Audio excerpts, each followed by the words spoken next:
A gente costuma pensar na história como um grande plano, né? Com tudo acontecendo de um jeito lógico, certinho. Mas a verdade é que o mundo como a gente conhece é, na verdade, o resultado de uma coleção de acasos, erros de cálculo e, bom, algumas trapalhadas monumentais. Vamos dar uma olhada em como esses desvios de rota acabaram definindo o mundo em que a gente vive hoje. Pode até parecer coisa de filme, mas a resposta é sim. Uma única palavra perdida ali na tradução, no momento de tensão máxima, pode ter um peso devastador. E foi quase exatamente isso que aconteceu.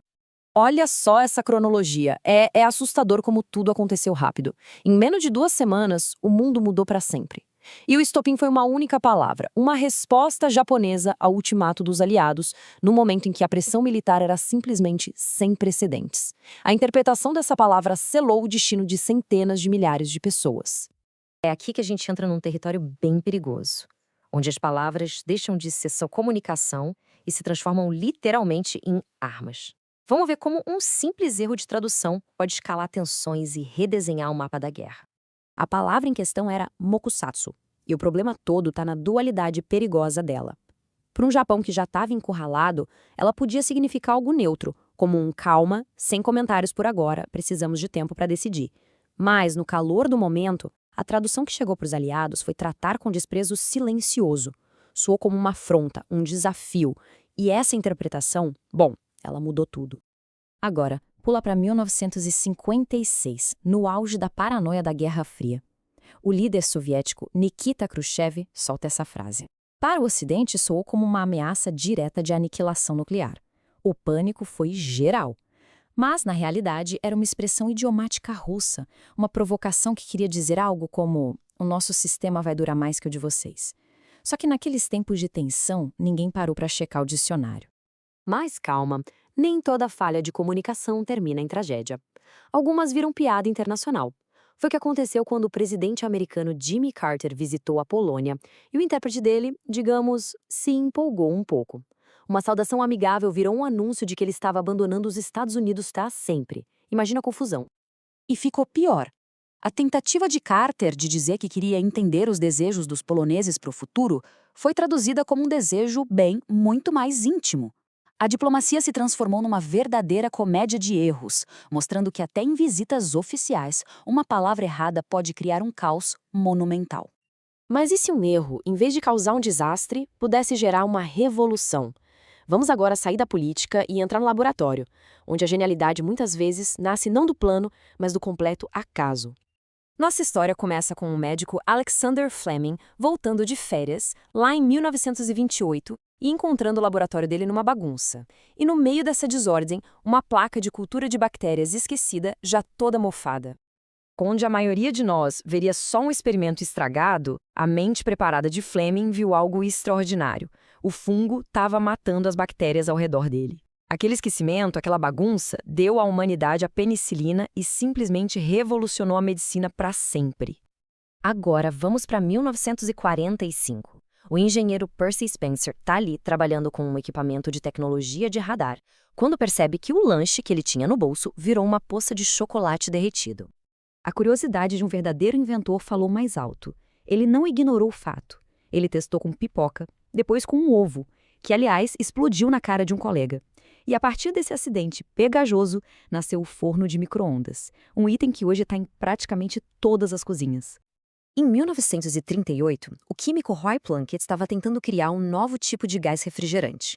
O experimento deu totalmente errado. O gás dentro de um cilindro sumiu, deixando para trás só um pó branco misterioso. Em vez de simplesmente jogar o experimento fracassado no lixo, a curiosidade dele o levou a investigar. E aquele pó era incrivelmente escorregadio e super resistente ao calor. Era o Teflon. Mais uma vez, a mentalidade de transformar um fracasso de laboratório em um sucesso global. Saindo do laboratório, a gente vai direto por uma coletiva de imprensa em Berlim Oriental. E aqui, um erro não vai criar um produto novo, mas vai derrubar um muro e mudar o curso da geopolítica mundial. Foram essas as palavras ditas quase de improviso que pegaram o mundo de surpresa. O porta-voz da Alemanha Oriental, Gunther Schabowski, estava só lendo uma nota burocrática sobre novas regras de viagem. Pressionado por um jornalista sobre quando elas valeriam, ele hesitou e, sem ter a informação correta, soltou o que se tornou um estopim. Imediatamente. O que se seguiu foi uma reação em cadeia inacreditável. A notícia se espalhou como fogo. Multidões se formaram no muro. Os guardas, sem ordens claras, ficaram sem saber o que fazer e não tiveram escolha a não ser ceder. Uma era inteira terminou, não por um grande tratado, mas por um simples deslize burocrático. Mas o erro humano também tem um lado sombrio, devastador. Quando ele acontece dentro de sistemas complexos e de altíssimo risco, como uma usina nuclear, as consequências não são uma invenção genial ou a queda de um muro, são uma catástrofe que ecoa por gerações.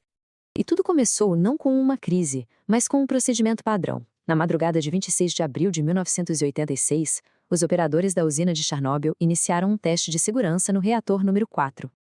Uma série de violações de protocolo e erros técnicos levou a 2 explosões massivas.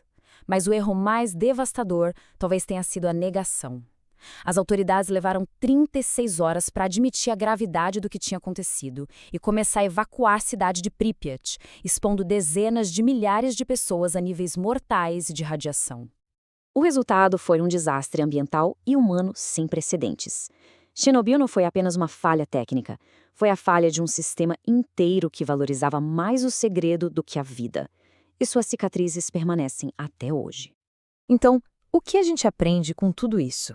De palavras mal interpretadas, a acidentes de laboratório e falhas catastróficas, uma lição se repete. A história raramente segue o plano que a gente imagina para ela. Desde palavras que levam à guerra, até cientistas desorganizados que acabam curando doenças, passando por burocratas que derrubam muros, a gente vê que o progresso e o desastre muitas vezes dependem de um fio, de um pequeno acaso. E isso nos leva a uma pergunta inevitável. Se o passado foi tão moldado por esses acidentes, quais são os pequenos erros, as palavras mal escolhidas e os acasos de hoje que estão silenciosamente escrevendo o nosso futuro agora mesmo?